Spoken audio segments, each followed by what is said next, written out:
কেউ কেউ বলে নাকি যে সিগারেটের থেকে বিড়ি খেলে সেটা কম ক্ষতি। লিপস্টিক ঘেটে যাবে, মাস্ক না না পরবই না, লিপস্টিক ঘেটে যাবে সেজন্য আমরা মাস্ক পরবো না, মানে কি মামা বাড়ির আবদার।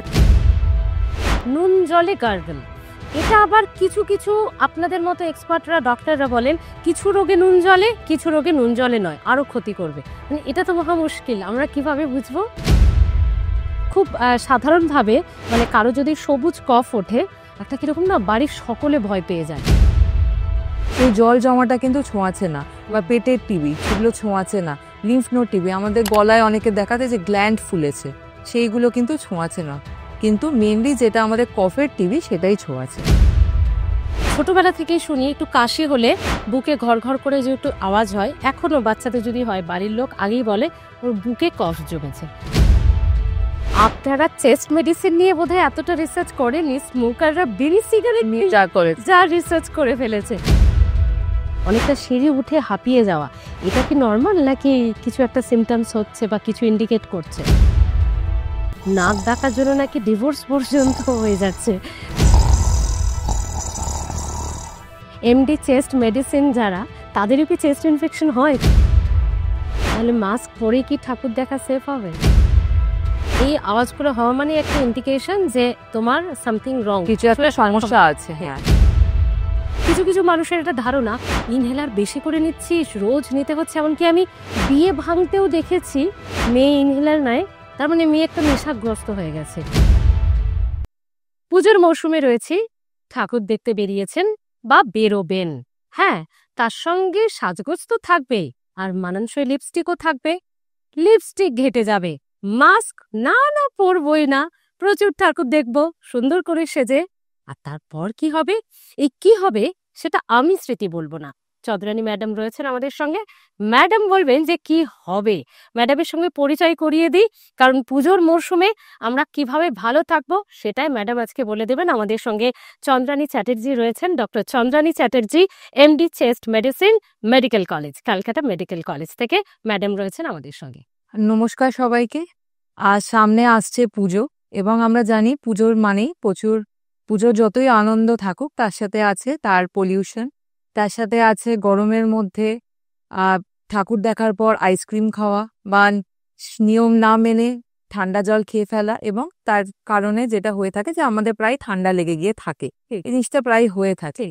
তো আমাদের যেটা খেয়াল রাখতে হবে যে প্রতিটা মানুষের কিন্তু এই যে ঠান্ডা লাগার ধাত, এটা কিন্তু সেম থাকে না। কিছু কিছু মানুষ থাকে যাদের ঠান্ডাটা খুব তাড়াতাড়ি লেগে যায়, লাগলে বুকের মধ্যে সর্দি জমে যাওয়া বা নাক দিয়ে জল পড়া, বুকে সাঁই সাঁই করে আওয়াজ হওয়া বা বুকের মধ্যে একটা চাপ সৃষ্টি হওয়া কিছু কিছু মানুষের ক্ষেত্রে দেখা যায়। এবার যাদের এরকম সিমটম থাকে তারা অবশ্যই জানবেন যে আপনাদের যদি এরকম সিমটম হয়ে থাকে তাহলে আপনারা অ্যাসমা যে রোগ আছে সেটাতে হওয়া আপনার চান্সটা আছে। তো সেই জন্য আপনাদের নিকটবর্তী যিনি চেস্ট ফিজিশিয়ান আছে তাকে এই রোগটার বিষয় জিজ্ঞাসা করবেন এবং তার স্ক্রিনিং অবশ্যই করিয়ে নেবেন যদি এরকম সমস্যা থাকে। তো এটা এই যে আমরা পুজোর মরশুমটা অন্তত যাতে অসুস্থ না হয়ে পড়ি, যাতে আগেই আমরা সেই প্রিকশনটা নিয়ে রাখতে পারি, সেই জন্যই। হ্যাঁ, একদম। তো আপনাকে ফার্স্ট আইডেন্টিফাই করতে হবে যে আপনার এই সিমটম গুলো আছে কিনা।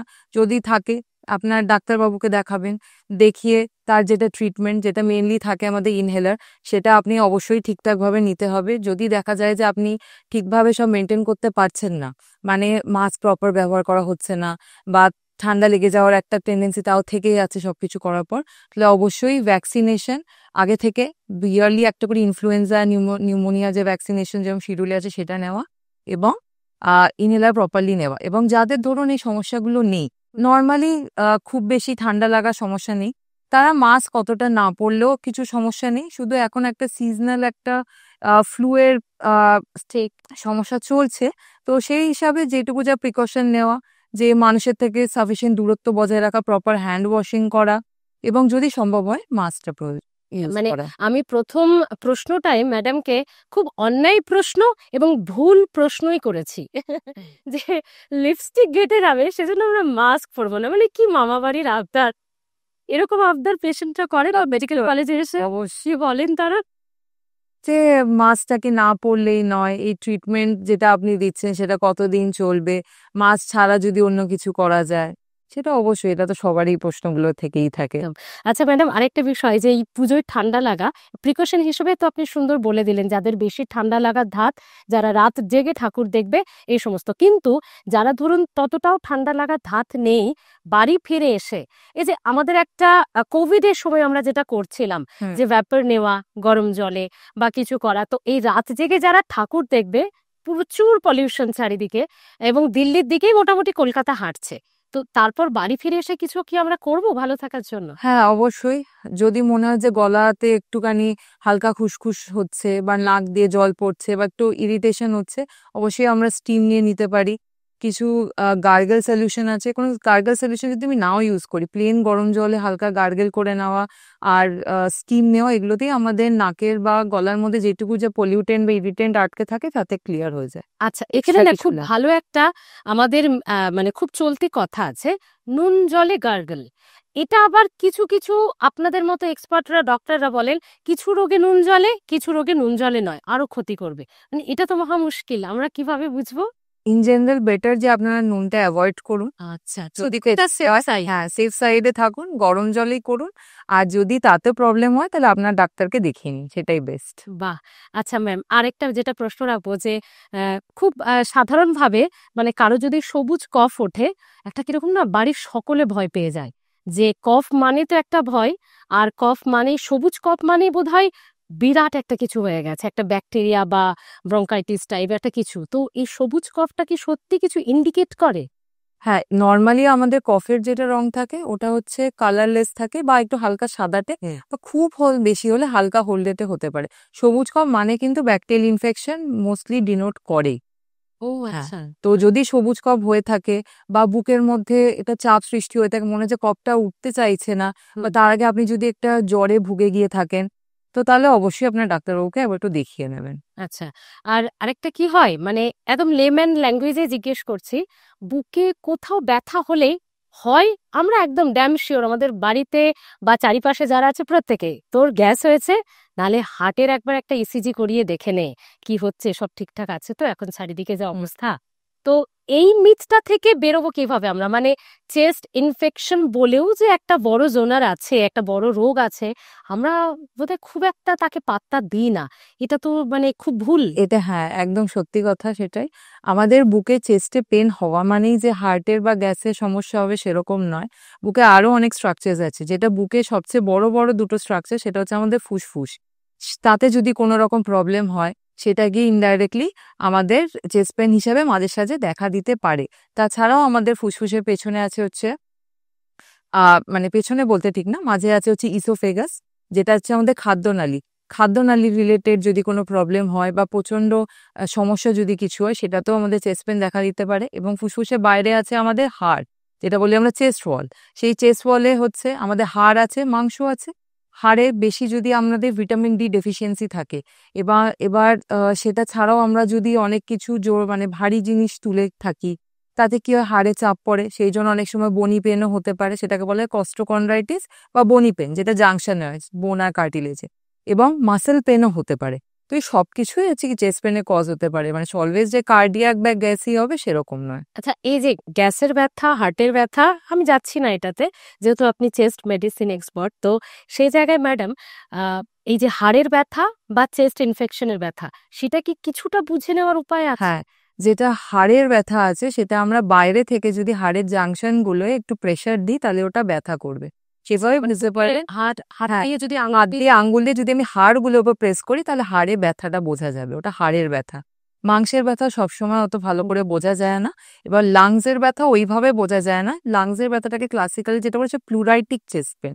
সেটা কি হয় যখন আমরা খুব জোরে নিঃশ্বাস নিই বা ধরুন আমরা জোরে কাশলাম, বুকের মধ্যে খচ করে একটা গিয়ে যে আওয়াজ হলো বা বুকে খচ করে যে গিয়ে একটা লাগলো, সেইটা হচ্ছে টিপিক্যাল একটা আমাদের চেস্টের ব্যথা, মানে লাংসের ব্যথা আর কি। আচ্ছা, আচ্ছা, সবুজ কফ নিয়ে আমি একটা প্রশ্ন করলাম, আরেকটা প্রশ্ন ভুলে গেলাম তখন করতে। এই কফের সাথে রক্ত বেরোলেই আমরা একটু ভয় পেয়ে যাই, তো এটা কি সত্যি ভয় পাওয়ার মতো জায়গা? সবসময় নয়, কফের সাথে রক্ত একটা নিউমোনিয়াতেও হতে পারে। তো সেটা যে সবসময় খারাপ দিকে যায় সেটা নয়। তাছাড়াও টিবি যদি কারো হয়ে গিয়ে থাকে বা কারোর যদি কোনো ম্যালিগনেন্সি অর্থাৎ ক্যান্সারের যদি কোনো লক্ষণ থাকে তাতেও কিন্তু এরকম রক্ত উঠতে পারে। তো তাই জন্য যদি কারোর কফের সাথে কখনো রক্ত ওঠে অবশ্যই ইভ্যালুয়েট করে নেওয়া দরকার। আচ্ছা, টিবি বলতেই মনে এলো যে এই টিবি হওয়া, যক্ষ্মা রোগ এগুলো মানে কি সব শেষ? মানে আর সেরকম কোনো না, সেরকম কোনো ব্যাপার না। অন্য সব রোগের মতো টিবি একটি রোগ। আগে যখন অনেক বেশি খারাপ ধারণ ওটা নিয়েছিল, তখন ছিল সেটা কারণ টিবির বিরুদ্ধে তেমন স্ট্র্যাটেজি ছিল না, ওষুধ তত ভালো ছিল না, এফেক্টিভ ডায়াগনোসিস হতো না সেই জন্য। কিন্তু এখন আমাদের গভর্নমেন্ট, সেন্ট্রাল গভর্নমেন্ট টিবির বিরুদ্ধে অনেকই স্টেপস নিয়েছে। ন্যাশনাল টিউবারকুলোসিস এলিমিনেশন প্রোগ্রাম চলছে, আর তাতে খুবই ভালো রেজাল্ট পেয়েছি আমরা। টিবিকে যদি আমরা খুব আর্লি স্টেজে ডায়াগনোসিস করে সেটা ট্রিটমেন্ট করতে পারি, পেশেন্টরা কিন্তু নর্মাল লাইফ লিড করে। কিন্তু যদি আমরা এই পেশেন্টগুলোকে ঠিকঠাকভাবে ডায়াগনোসিস না করতে পারি, যেটা আগে প্রবলেম ছিল, তখন যেটা হয় যে লাংয়ের মধ্যে পার্মানেন্ট ড্যামেজ হয়ে যায়। এই যে চিরকালের মতো পার্মানেন্ট ড্যামেজটা হয়ে যায়, এবার সেটাকে তো আর ফিরিয়ে আনা যায় না। তখন আর কি আমাদের সমস্যাগুলো হয় যে ওষুধ দিয়েও ঠিক হচ্ছে না, বা সবসময় একটা হাঁপানি রয়ে যাচ্ছে, সবসময় বুকে ব্যথা, কাজ করার ক্ষমতা কমে যাওয়া, এগুলো আগে হতো। এখন কিন্তু সেই কেস সিনারিওটা নয়। তো আপনাদের যদি কারোর কখনো হয় যে এরকম যে 2 সপ্তাহের বেশি কাশি হচ্ছে, তার সাথে আপনার ওজন কমে যাচ্ছে, রাতের দিকে হালকা হালকা গায়ে মনে হচ্ছে যে জ্বর আসছে, বা কখনো কফের সাথে রক্ত উঠছে, তাহলে অবশ্যই আপনার নিকটবর্তী যিনি চেস্ট ফিজিশিয়ান আছে তার সাথে যোগাযোগ করবেন। কারণ টিবি কিন্তু একটা ট্রিটেবল রোগ, এখন কোনো তেমন সমস্যা নেই। টিবি কি ছোঁয়াচে?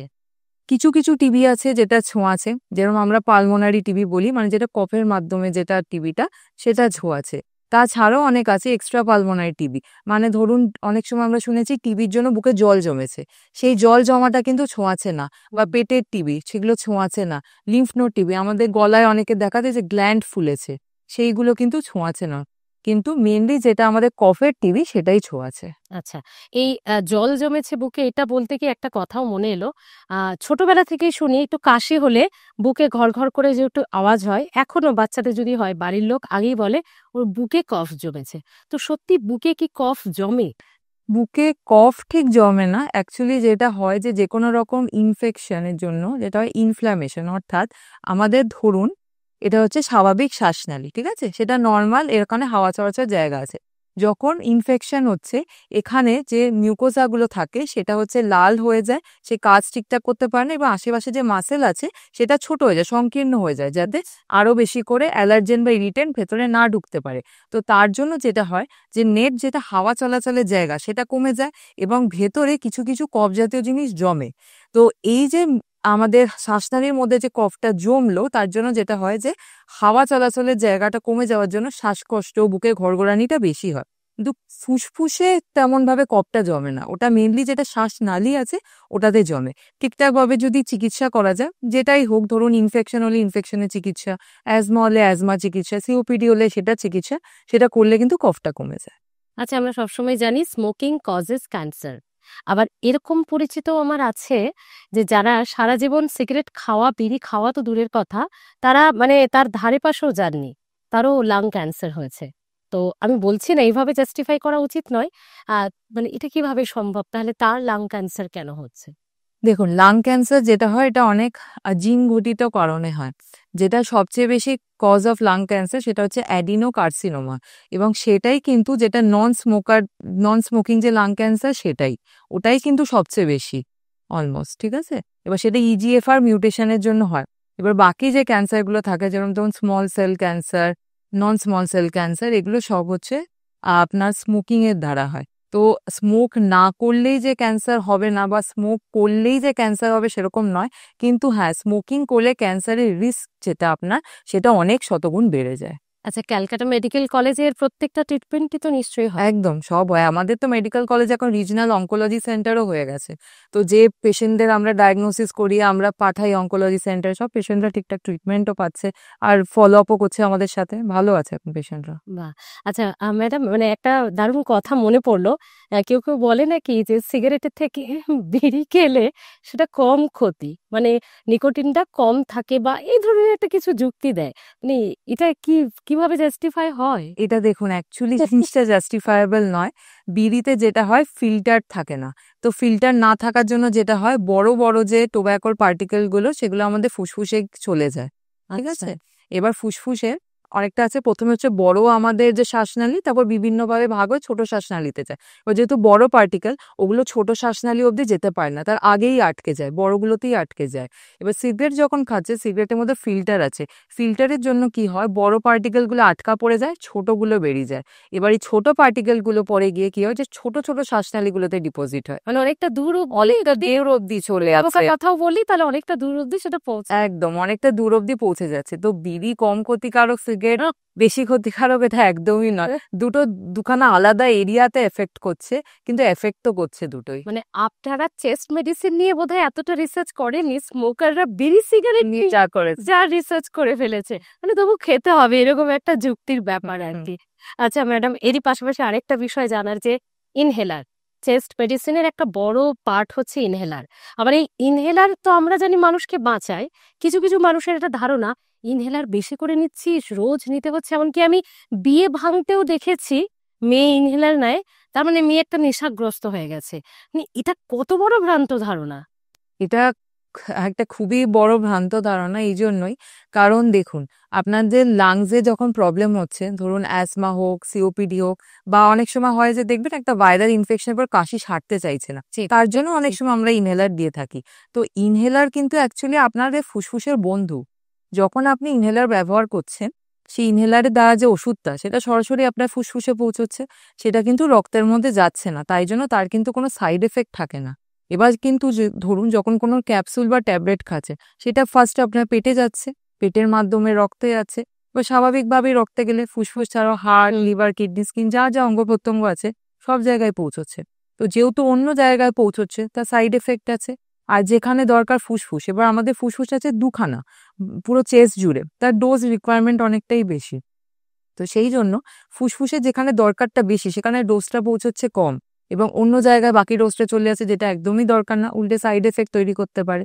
তো সেই জন্য ট্যাবলেট বা ক্যাপসুলের থেকে ইনহেলার কিন্তু অনেক বেশি ভালো আমাদের শরীরের পক্ষে, সাইড এফেক্ট প্রোফাইল এবং এফেক্ট প্রোফাইল দুটোর তরফ থেকে। কাজও বেশি ভালো করে এবং সাইড এফেক্টও দেয় না। এটাতে কোনো নেশার কোনো প্রশ্নই ওঠে না। এটাতে পেশেন্ট মঞ্চে রিলিফ পায়, যেরকম আপনি অন্য কোনো ব্যথা হলো, ব্যথার ওষুধ খেলেন, রিলিফ পেলেন, এটাও তেমনি তাই। আপনার শ্বাসকষ্ট হলো, বুকে যে কোনো রকম কষ্ট হলো, বা কফ বেশি জমে গেল, সেটা ট্রিটমেন্টের জন্য ইনহেলার ইউজ করছে। আপনার ডাক্তারবাবু যে কদিনের জন্য ওটা প্রেসক্রাইব করবেন, সে কদিন আপনি ব্যবহার করবেন, তারপর ওনাকে দেখে অফ করে দেবেন। হ্যাঁ, প্রবলেম তখনই হয় যখন আপনি সেলফ মেডিকেট করার চেষ্টা করেন, বা নিজের থেকে আপনি ওটাকে উইথড্র করার চেষ্টা করেন, সেই সময় সমস্যাটা হয়। আর একদম আর্লি স্টেজে যদি কোনো রোগের ট্রিটমেন্ট করা যায়, পার্মানেন্টলি কিন্তু ইনহেলার প্রয়োজন হয় না। যখন ধরুন অ্যাজমা আছে কারো, শুরুর দিকে একদম আর্লি স্টেজে যখন যেটুকু সময় দরকার সেটুকুই দিলেই সাফিসিয়েন্ট। কিন্তু সেই অ্যাজমাটা যদি আমি ট্রিটমেন্ট না করি, সেটা পরবর্তীকালে গিয়ে সিওপিডি অর্থাৎ আরো মারাত্মক জিনিসে পরিণত হয়, তখন কিন্তু সবসময় ইনহেলার ব্যবহার করতে হবে। আর সেটা করেও অনেক সময় ঠিক হয় না, কারণ যে পার্মানেন্ট ড্যামেজটা হওয়া, সেটা অলরেডি হয়ে গেছে। তো সেটা হওয়ার আগে আমাদের কিন্তু ইনহেলারটা ব্যবহার করতে হবে, এবং যেটা স্পেসিফাইড ডিউরেশন, সেই সময়টা ধরেই করতে হবে, নিজে থেকে বন্ধ করে দিলে হবে না। আচ্ছা, আর ইনহেলার বলতে এবং এই হাঁপিয়ে ওঠা বলতে মানে শ্বাসকষ্ট, হাঁপিয়ে ওঠাটা কি কোথাও একটা গিয়ে অ্যাজমার অনেক আগের কি কোনো সিমটমস হতে পারে? হতে পারে। যাদের শ্বাসকষ্ট হচ্ছে, দেখুন অ্যাজমার যেটা টিপিক্যাল শ্বাসকষ্ট, সেটা যে পেশেন্ট বলবে বুকটা চাপ ধরছে আমার।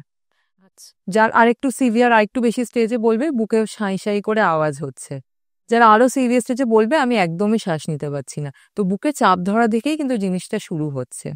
ঠিক আছে? তো এটা একটা অ্যাজমার ডেফিনিট সিমটম। আর সেটা ছাড়াও আমাদের যে শুধুই যে অ্যাজমার জন্য হচ্ছে সেরকম না। এখন আমাদের মডার্ন লাইফস্টাইল, আমরা ঠিকঠাকভাবে এক্সারসাইজ করতে পারি না, ডায়েটের প্রবলেম থাকে, প্রোটিন কম খাই, তো আমাদের রেসপিরেটরি মাসেলগুলো উইক থাকে। তো যদি মাসেল উইক থাকে, এদিকে আমরা বেশি পরিশ্রম করি, সেটার জন্য কিন্তু একটা হাঁপানির টেন্ডেন্সি হতে পারে। অলওয়েজ মানে সবসময় যে ওটা অ্যাজমা হবে সেরকম নয়। তো সেইটা একটা ইভ্যালুয়েশন করিয়ে নেওয়া দরকার যদি কারো শ্বাসকষ্টের সমস্যা হয়। ম্যাডাম আপনাকে যখন পেয়েছি এবং এই প্রশ্নগুলোতে যখন আছি, মেট্রোর সিঁড়িতে উঠতে এরকম অনেক মানুষ আছে ৫-১০টা উঠে এবার একটু মানে ইয়াং জেনারেশন উঠে আবার একটু দাঁড়ায় বা তো এটা আমি শুধু অন্য মানুষের কথা বলবো না, আমার নিজের ক্ষেত্রেও ইদানিং দেখছি হচ্ছে। তো এই মেট্রোর মানে অনেকটা যেহেতু উঁচু এবং খুব আপার থাকে, তো এই যে অনেকটা সিঁড়ি উঠে হাঁপিয়ে যাওয়া, এটা কি নর্মাল নাকি কিছু একটা সিমটমস হচ্ছে বা কিছু ইন্ডিকেট করছে? যদি আপনার অ্যালার্জির সমস্যা থাকে, যেটা আমি যা যা সিমটমস বললাম, সাঁই সাঁই করা, বুকে চাপ ধরা, যখনই সিজন চেঞ্জ হচ্ছে, ওয়েদার চেঞ্জ হচ্ছে বা বৃষ্টিতে ভিজে যাচ্ছেন, বেশিক্ষণ এসিতে থাকছেন, তখন যদি শ্বাসকষ্ট হয় তার মানে আপনার অ্যাজমা সমস্যা হয়তো আছে, সেটা চেক আপ দরকার। তো এইসব ব্যক্তি যারা আছে তাদের এরকম সিঁড়ি চড়ার সময় কখনো সমস্যা হতেও পারে, নাও হতে পারে। যদি সাপোজ আপনার এরকম সিমটমস নেই, হতে পারে হয়তো আপনার ফিটনেস অতটা ভালো না, সেই জন্য অতটা সমস্যা হচ্ছে। কারণ রেসপিরেটরি মাসেলের যদি স্ট্রেংথ তেমন না থাকে তখন তাতেও প্রবলেম হতে পারে। এছাড়া যদি কার্ডিয়াক প্রবলেম থাকে, হার্টেরও কোনো সমস্যার জন্য এরকম আপনার হাঁপানি হতে পারে। তো কজ প্রচুর আছে, এবার সেটাকে প্রপারলি আপনার কি ডায়াগনোসিস হ্যাঁ করতে হবে যে কি এক্স্যাক্ট কারণে হচ্ছে। এক্স্যাক্টলি কি আরেকটা প্রশ্ন হচ্ছে যে সেটা বিদেশে দেখছি কিছু কিছু ম্যাগাজিনে পড়ছিলাম কিছু লেখালেখিতে নাক ডাকার জন্য নাকি ডিভোর্স পর্যন্ত হয়ে যাচ্ছে।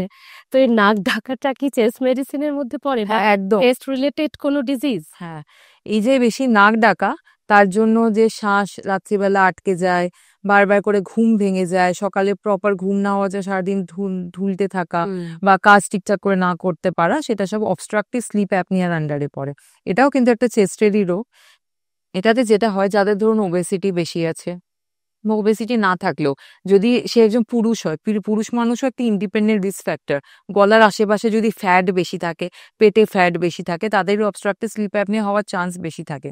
তাদের কি হয়, যখন রাত্রিবেলা সাপোজ ঘুমাতে গেল, আমাদের যে গলার যে মাসেলগুলো তার টোন কমে যায়, কমে গিয়ে জিভটা পেছন দিকে উল্টে যায় এবং শ্বাস যে নালীটা থাকে সেই নালীটা ক্লোজ হয়ে যায়। এবার সেই শ্বাসনালীটা যেহেতু ক্লোজ হয়ে গেল, অক্সিজেন কমে যায়। এবার এই অক্সিজেন কমে যাওয়ার জন্যই আমাদের বারবার করে ঘুম ভেঙে যায়। আচ্ছা। আর নাক ডাকা মানে কি, একটা হচ্ছে যেরকম ভাবে কোনো মানে কিভাবে বোঝাবো, একটা হচ্ছে সাপোজ একটা বাঁশি আছে, বাঁশির মধ্যে দিয়ে আপনি যখন ফু দিচ্ছেন একটা আওয়াজ হচ্ছে, কারণ সে বাঁশির মধ্যে হাওয়া চলাচলের জায়গাটা খুবই কম। যত সরু জায়গা দিয়ে আপনি ফোর্সফুলি হাওয়া পাঠাবেন তত বেশি আওয়াজ হবে। নাকেও সেম, জিভটা হয়তো উল্টে গেল, পেছনে যে শ্বাসনালী যেটা প্রপারলি আগে এতটা জায়গা ছিল, মাসেল কোল্যাপস করে হয়তো এইটুকু জায়গা আছে, তাহলে ওই একই হাওয়া এত ছোট জায়গা দিয়ে পাস করছে, সেই জন্য কিন্তু নাক ডাকাটা হচ্ছে, প্রবলেমটা হচ্ছে। ফুসফুসের ক্ষেত্রেও তাই, যখন অ্যাজমা হচ্ছে আমাদের যে মাসেলটা এতটা ছিল সেটা প্রবলেম হয়ে গিয়ে সংকীর্ণ হয়ে গেল, তো হাওয়া চলাচলের জায়গা কমে গেল, আওয়াজ হলো। সব মানে জিনিসটা একই, বাহ। যে যখন একটা সরু জায়গা দিয়ে ফোর্সফুলি হাওয়া যাবে তখন আওয়াজটা হবে, এবং এই আওয়াজগুলো হওয়া মানে একটা ইন্ডিকেশন যে তোমার সামথিং রং, কিছু একটা সমস্যা আছে। হ্যাঁ, তো সেটার জন্য ডায়াগনোসিস এবং ট্রিটমেন্ট নেওয়াটা খুবই অবশ্যই প্রয়োজনীয়। ম্যাডাম নাক ডাকতে ডাকতে নাকি হার্ট অ্যাটাক পর্যন্ত হয়ে যেতে পারে? একদম, হার্ট অ্যাটাক শুধু না, আরো অনেক সমস্যা হতে পারে। যারা ধরুন নাক ডাকছে তাদের কি হচ্ছে, বারবার করে অক্সিজেন স্যাচুরেশনটা কমে যাচ্ছে, যেহেতু শ্বাসনালীটা আটকে যাচ্ছে। তো যতবার না অক্সিজেন কমবে, আর সেই কম অক্সিজেনটা তো আপনার ব্রেনেও হার্টেও সব জায়গায় কমই থাকবে না অক্সিজেন টেনশনটা। তো সেইটার জন্য যেটা হবে যে আমাদের বডি অন্যভাবে রেসপন্ড করে এটাতে, যে আমাদের সঙ্গে সঙ্গে জাগিয়ে তোলার চেষ্টা করে যাতে আমাদের অক্সিজেনটা বেড়ে যায়। এবং এই যে প্রতিবার একবার করে শ্বাস আটকে যাচ্ছে, ঘুম ভাঙছে, শ্বাস নিচ্ছে, আবার ঘুমোচ্ছে, শ্বাস আটকে যাচ্ছে, এই যে একটা সাইকেল, প্রতিবার যেটা হচ্ছে বডিকে এক্সট্রা এক্সট্রা এফর্ট দিতে হচ্ছে যাতে তার অক্সিজেন মাত্রাটা ঠিক থাকে, যাতে সে পেশেন্টকে জাগিয়ে রাখতে পারে। এই যে এক্সট্রা এফর্ট, যাতে বডি কোনো রেস্ট পাচ্ছে না, সেটার জন্য হচ্ছে আপনার পরের দিন সারাদিন ক্লান্তি সারাদিন ক্লান্তি থাকছে, কিছু করতে পারছেন না, মুডে খারাপ থাকছে, খিচখিচ করছেন, ঝগড়া হয়ে যাচ্ছে, অনেক সময় অনেকে ডিপ্রেশনও হয়ে যেতে পারে, এটা থেকে কিছু ভালো লাগে না। পরবর্তীকালে গিয়ে এটাতে heart attack, stroke, diabetes, pressure, নাক সব ডাকাটা আমরা কিছু হতে মামুলি পারে। ভাবে নিয়ে নিই, চলো ও তো নাক ডাকছে ঠিক আছে, কিন্তু এটা মোটেও নাক ডাকাটা একদম। মামুলি বিষয় নয়। বাহ। আচ্ছা, আরেকটা বিষয়, একদম যেহেতু পুজোর মরশুমে আমরা আছি, আমরা তো এখন ঠাকুর দেখবো, রোজই ঠাকুর দেখতে বেরোচ্ছে লোকজন, প্রচুর হাঁটতে হাঁটতে ঠাকুর দেখার মজা একটা আলাদা, কিন্তু হাঁপিয়ে ওঠে। তো এটার কি চেস্ট মেডিসিন, এটার ক্ষেত্রে কি কিছু রিলিফ দিতে পারে যাতে আমরা হাঁপিয়ে না হয়ে ঠিক, প্রচুর ঠাকুর দেখতে একদম পারি? একদম একদম, হ্যাঁ। তো যেটা করা যেতে পারে, যাদের ধরুন অ্যাজমার সমস্যা আছে বা সিওপিডি সমস্যা আছে, আপনি ঠাকুর দেখতে বেরোনোর আগে আপনার যে ইনহেলারটা তার একটা ডোজ নিয়ে বেরোবেন যাতে কোনো সমস্যা না হয়। যাদের সমস্যা নেই তারা যেটা করতে পারেন যে তারা হচ্ছে একটু ব্রেক নিয়ে নিয়ে হাঁটবেন, যদি আপনাদের ফিটনেস অতটা ভালো না থাকে। আর প্লাস বুকের মধ্যে একটা ঘাম বসে গিয়ে একটা ঠান্ডা লেগে যাওয়ার টেন্ডেন্সি থাকে, তো একটা কাপড় রাখা যাতে ঘামটা না মুছে বসায়, নেওয়া। মুছে নেওয়া একদম। আর হচ্ছে একটু ব্রেক নিয়ে নিয়ে দেখা এই আর কি। এগুলো ছাড়া আর উপায় নেই। এবং বাড়ি এসে যে গরম জলের ভাপটা ব্যাপার নেওয়া এটা করলে আমার মনে হয় অনেকটাই রিলিফ পাবে। অনেকটা আর আরেকটাও যেটা করা যেতে পারে, পার্টিকুলারলি ধরুন যারা 65 বছরের ওপরে আমাদের এল্ডারলি পপুলেশন আছে, ইয়ারলি একটা করে ইনফ্লুয়েঞ্জা ভ্যাকসিন আর জীবনে একটা নিউমোনিয়া ভ্যাকসিন, যেটা PCV20 বা PCV13 আর PPSV23, এটা নিয়ে নিলেই কিন্তু অনেকটা রিলিফ পাবেন। আর তাছাড়াও যাদের ধরুন অ্যাসমা বা সিওপিডি সমস্যা আছে, তাদের যাই বয়স হোক তারা অবশ্যই যেন ভ্যাকসিনটা নিয়ে নেয়। তাহলে আচ্ছা। এইসব সময় যখন হচ্ছে বেশি জমায়েত হচ্ছে, এই সময় তো ইনফেকশনস এর পলিউশন সবকিছু চান্স বেশি থাকে, তাহলে এটা কিছুটা অ্যাভয়েড করা যেতে পারে। আচ্ছা, বাচ্চাদের নিয়ে একটা প্রশ্ন খুব মাথায় আসছে, যে সেটা হচ্ছে বাচ্চারা যেহেতু বলতে পারে না, মায়েরা নিউমোনিয়াটা খুব বেশি চট করে ধরে উঠতে পারেন না, যে বাচ্চা নিউমোনিয়ার দিকে ওই টেন্ডেন্সিতে সমস্যায় ভুগছে। তো এটা কি বোঝার কোনো উপায় আছে মায়েদের কিছু হ্যাঁ, যদি ছোট বাচ্চা থাকে, তার প্রথম সাইন হচ্ছে যে সে ঠিক করে খাবে না, খাওয়া দাওয়াটা একটু কমে যাবে, বুকের মধ্যে একটু ঘরঘরানি আওয়াজ পেতে পারে, বা বাচ্চার রেসপন্স কম করতে পারে, সারাদিন হয়তো অগরে ঘুমোচ্ছে, তাতে আপনাদের একটু সাসপিশন থাকতে হবে যে বাচ্চার কিছু একটা সমস্যা হচ্ছে, এবং আপনাদের নিকটবর্তী যে পিডিয়াট্রিশিয়ান আছে তাকে অবশ্যই গিয়ে দেখিয়ে নিতে হবে। আচ্ছা, আবারও শেষে সেই অন্যায় প্রশ্নটাই করব, তাহলে মাস্ক পরেই কি ঠাকুর দেখা সেফ হবে? মাস্ক পরে ঠাকুর দেখা অবশ্যই সেফ।